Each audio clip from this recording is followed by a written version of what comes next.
begin this morning with the life of one of Louisiana's great writers, Ernest Gaines. He was born right here on this plantation, the son of a sharecropper, and this was the setting for many of his books.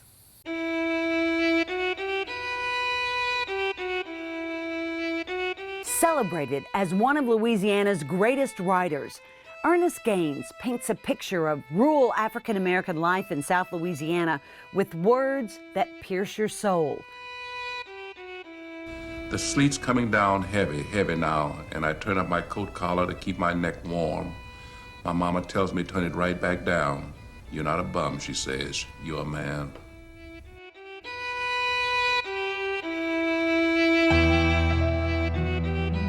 Five generations of his family lived on this plantation in Oscar, Louisiana. First as slaves, then as sharecroppers. They were poor and lived in old slave quarters on this land. As a boy, he worked these fields sometimes 16 hours a day. In the segregated South, African-American children were not allowed to go to school. So when harvest season was over, the sharecroppers pulled the little money they had, paid for a teacher to come in, and used the church they built as a schoolhouse. Ernest was the first in his family to read and write. I suppose I must have tried preparing to be a writer from the beginning, from my early childhood, because I used to write letters for the old people. And many of these old people had never gone to school or couldn't read or write, you know. The oldest of 12 children, he was raised by his crippled Aunt Augustine.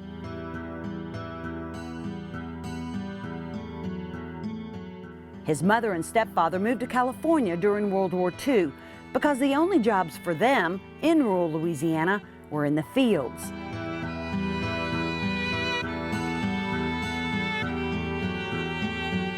To rise above poverty, moving was their only option. They sent money to Aunt Augustine, whom they called Aunt Annie, to support the children. She did everything for us. She crawled over that floor all her life. Aunt Annie was his everything. She's been the greatest influence on my life as man as well as writer. She was the inspiration for Miss Jane Pittman and other strong female characters in his books. Such love and devotion when she could have sat around and had people feel sorry for her all day. No, she didn't feel sorry for herself, so we didn't look at Auntie as being crippled. We just, this Auntie. Annie rarely left home. It gave Ernest a front row seat to rich stories and conversations. People used to always come to our house, always talking to people, talking.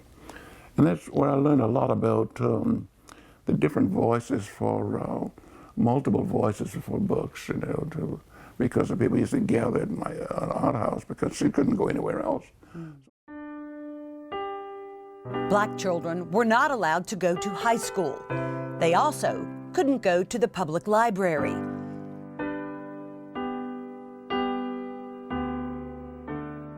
So at 15, Ernest moved to California to be with his parents.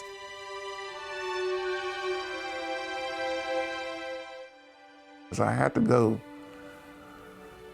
to California to be a writer. I had to go. They weren't going to teach me anything here. I had to go. There he walked into a library for the first time. This world of books enraptured and enveloped him. From the time I was about 16, 17 years old, I knew the only thing in the world I wanted to do was to be a writer. Now, had I not become a writer, I don't know, I would probably not be alive today. He lived to write, but first he read. I read everything, but I was very, especially impressed by the 19th century Russian writers. There were Chekhov and Turgenev, Tolstoy. Then I read the French writers. I learned from everybody I've read. I've learned from Shakespeare, I've learned from Faulkner, I've learned from Tolstoy, I've learned from Hemingway, I've learned from everyone I learned from the Bible. At 17, he wrote his first novel. I was the only person who thought it was a novel. I mean, it wasn't a novel, you know. I had written on both sides of the paper. I had cut the paper in half, like a book size. I done all this. Everything's wrong. Everything wrong that you can do. And I just wrapped it up in some wrapping paper and strings and tied and sent it out. And of course they sent it back, and I burned it. Yet he still had a burning desire to write.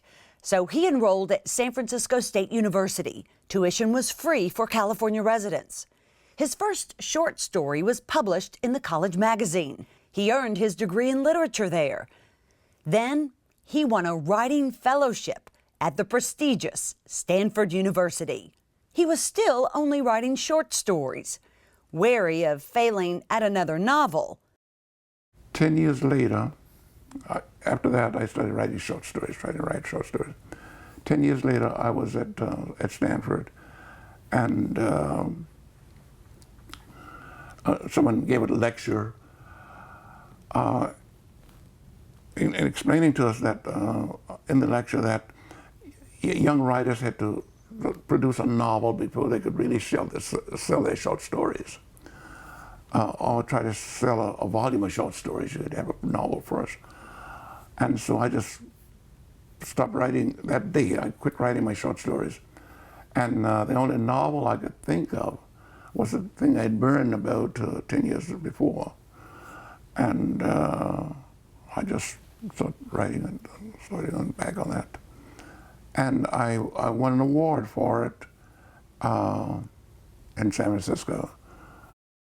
The award money and his part-time jobs supported his emerging writing career. I worked for a printing press. I worked in a library. But he struggled to finish writing his first novel that would one day become Catherine Cormier. Stuck in writer's block, he decided there was only one thing to do. Ernest says there were two pivotal days in his life as a writer that probably helped create his success.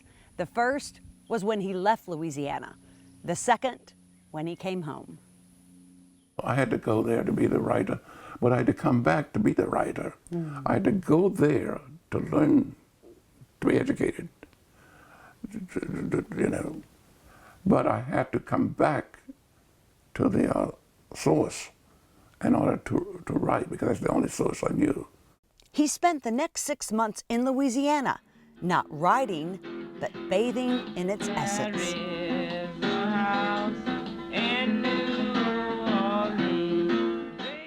Oh, I traveled over the place.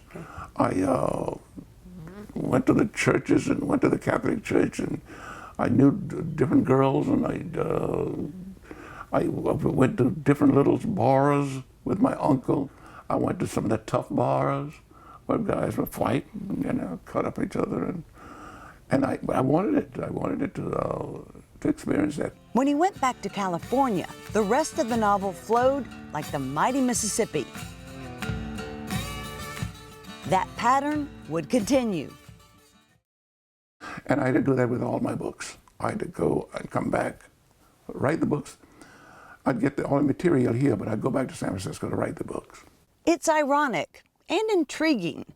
He'd have to go home to a place still stagnated by repressive Jim Crow laws to free his soul to write. I didn't want to come back to the South. I didn't want to come back here at all. But I couldn't get all everything I needed to put in that book, to make that book what it is today. Here in the middle of vast sugarcane fields lie the slaves, then sharecroppers, who worked this land for more than 150 years, often working themselves to death.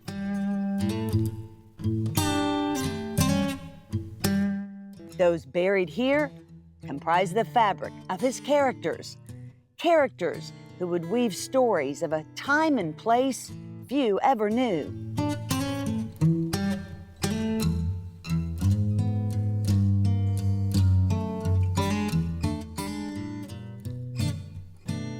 So much history will forever be saved in the pages of a great Ernest Gaines book.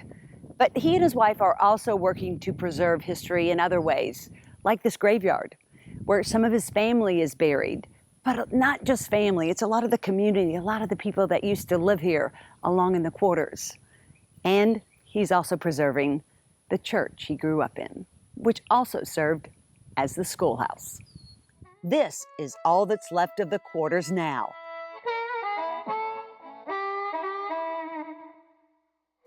Diane and Ernest feared the same fate for the graveyard. These were uncovered since we've been cutting the grass and digging around. You couldn't see any of that. Now they see to it that it's preserved, honored, and loved, befitting those buried here. My aunt who raised me was crippled, crawled on the floor all her life. She's buried back here in the cemetery. So that kept my soul here, this place. He wants his body placed here too. That's where Ernest and I intend to be buried, somewhere over in that area. But how many others are buried here is a mystery.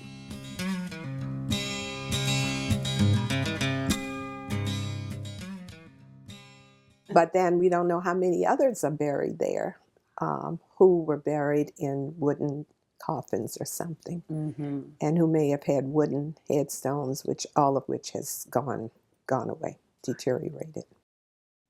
Historians agree slaves were commonly buried in pine boxes on their owner's plantation, but records were seldom kept. Slaves are almost always buried east to west, with their head to the west. One freed slave reportedly explained that the dead shouldn't have to turn around when the archangel blows his trumpet in the eastern sunrise on Judgment Day. The average life expectancy of a Southern slave from birth was just 21 or 22 years old, half that of whites. And there could be people buried here too, probably. Yes. It matters that what matters to us, that when people live and then die, that they not just be tossed away, they not just be forgotten, plowed under. No. They also didn't want to see this church forgotten. Ernest's grandfather helped build it nearly 85 years ago. It was also used as the school here on the plantation. Ernest spent his first 6 years of school in this very room.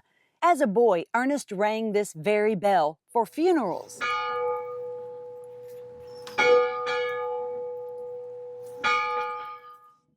Now it's at his back door. Whenever I go back there, I can just sit on one of the benches and think about those days as a little church member as well as a child in class. Life has come full circle. He owns property laws just 50 years ago wouldn't have allowed.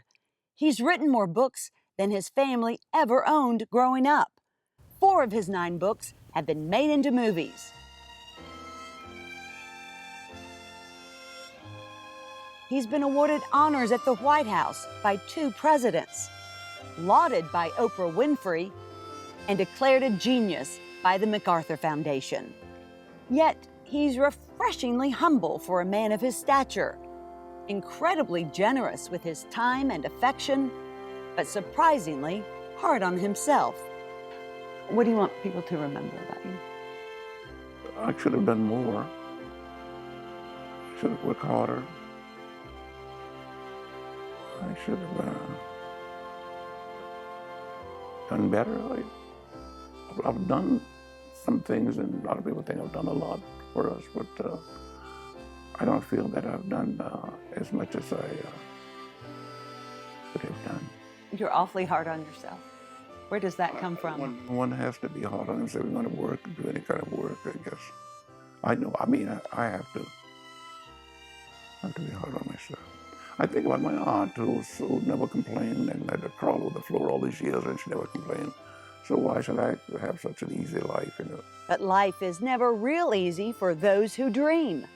He dreamed of being a writer, who then worked hard and taught himself to write like a dream.